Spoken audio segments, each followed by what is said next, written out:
हम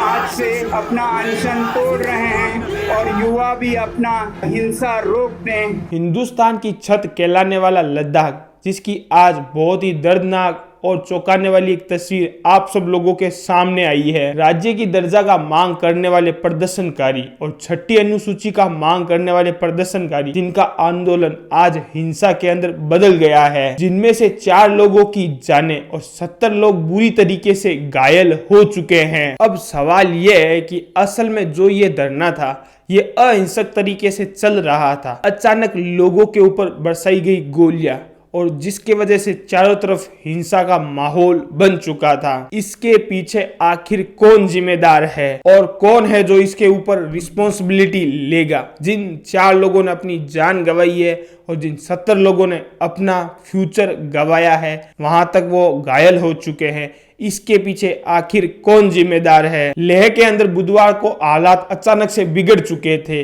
प्रदर्शनकारी सड़क के ऊपर उतर चुके थे, जोर जोर से नारे लगाने लगे थे और हिंसक प्रदर्शन करने लगे थे और कुछ ही देर के अंदर यह स्थिति काफी ज्यादा बेकाबू हो चुकी थी। लेह के अंदर बीजेपी दफ्तर को आग के हवाले कर दिया गया था। युवाओं की जान जाए और लद्दाख में और देश में अस्थिरता आए और हम अब चाहते हैं कि एडमिनिस्ट्रेशन भी अपना ये दबाव रोक दे और युवा भी अपना ये हिंसा रोक दें। लद्दाख के विकास परिषद के कार्यालय के अंदर घुसकर तोड़फोड़ की गई, उसको आग के हवाले किया गया और वहां के आसपास सारी गाड़ियों को आग के हवाले कर दिया गया। करीब 1 दर्जन से कई ज्यादा गाड़ियों को आग के हवाले कर दिया गया। पुलिस कर्मी व सीआरपीएफ जवानों के ऊपर पत्थर भी बरसाए गए थे। स्थिति इतनी ज्यादा बेकाबू हो चुकी थी कि पुलिस को लाठीचार्ज करना पड़ा, वहां पर आंसू गैस के गोले दागने पड़े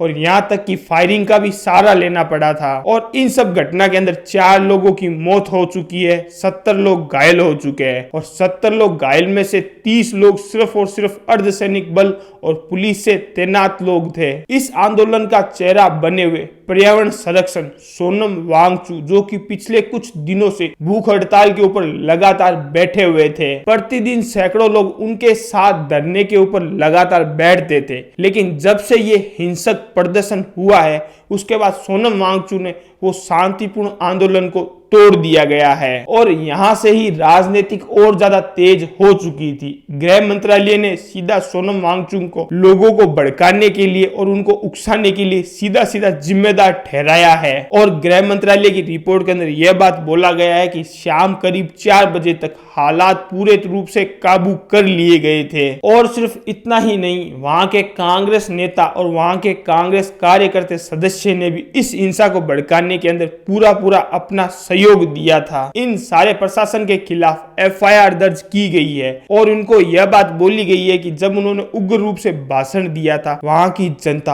और ज्यादा क्रोधित होकर ये सारा कांड करने के लिए तत्पर तैयार हो चुकी थी और लद्दाख इसलिए अपनी 2 मांगे लेकर लगातार इस बात पर अड़ा हुआ है। पहली मांग यह है कि लद्दाख को पूर्ण राज्य का दर्जा दिया जाना चाहिए और दूसरी मांग उनकी यह है कि लद्दाख को छठी अनुसूची के अंदर शामिल करना चाहिए। छठी अनुसूची असल में वो चीज होती है जहां पर असम, मेघालय, त्रिपुरा, मणिपुर जैसे खास प्रकार की एक जनजाति होती है, उनके अपना खास प्रकार का रिलीजन होता है, उनका खास प्रकार का अपना एक कल्चर होता है, उनके वो एक संरक्षण करने का एक अधिकार होता है। इन सब चीजों के तहत वहां के स्थानीय लोगों, उनके रीति रिवाज, उनके जो पर्यावरण संरक्षण है और उनके अलावा उनके जो भूमि है, उनके ऊपर पूरा का पूरा अधिकार उन वहां के स्थानीय लोगों का ही होता है। और यही कारण है कि लद्दाख के लोग वे इसे अपना हक और इसे ही अपना पहचान मानते हैं। और उनकी एक और मांग है, उनकी यह मांग है कि लद्दाख के अंदर एक लोक सेवा आयोग बनाया जाए और इसके साथ साथ लद्दाख के अंदर 2 लोकसभा सीटों को भी सुनिश्चित किया जाना चाहिए। लद्दाख के लोगों का यह कहना है कि अगर लद्दाख के लोगों को छठी अनुसूची के अंदर नहीं रखा गया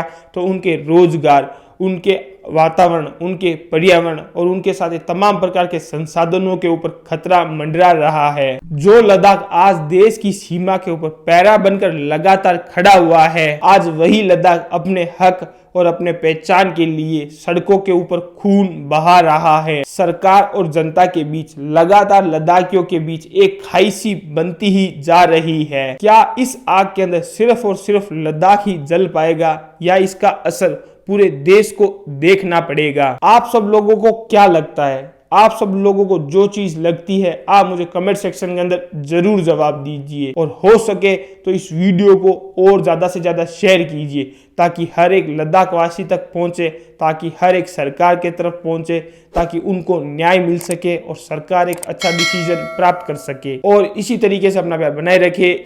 जय हिंद, जय भारत।